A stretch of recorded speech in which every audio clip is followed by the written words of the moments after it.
আবৃত্তি করছি কবি সুমন সুবহান রচিত জুলাইয়ের রাজপথ কবিতাটি। তুমি বাগানের সব গোলাপ ধ্বংস করতেই পারো, পিষে ফেলতে পারো পিটুনিয়ার কোমল পাপড়িগুলো, কোকিল তবু ডাকবেই। বসন্ত ফিরে আসবে যেন, আমাকে খাঁচায় বন্দি করতেই পারো। পায়ে পরিয়ে দিতে পারো নিষেধের বিবিধ শৃঙ্খল, তুমি চাইলে মুখটা বেঁধে রাখতেও পারো। তবু যেন প্রতিবাদ করবই,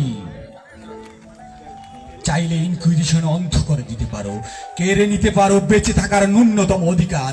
আবু সাইদের মতো আমাকে হত্যা করতে পারো, ফিনিক্স পাখির মতো তবুও জেগে উঠবো যেন বারবার। জেনে রেখো, জেনে রেখো, আমি এক আগুন ডানা পাখি, স্ফুলিঙ্গের আদিম নিষাদ সন্তান।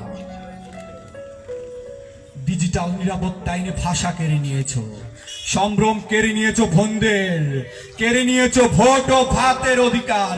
জুলাইয়ের রাজপথ রক্তে ভিজিয়েছো, তোমার হাতে আজও রক্তের দাগ। আমি ধিক্কার জানাই, তোমার সিংহদুয়ারে আজ বিচার চাইতে আসিনি, ঘৃণা জানাতে এসেছি, শুধুই ঘৃণা। এটাই হোক আমার প্রতিবাদ। ধন্যবাদ সকলকে।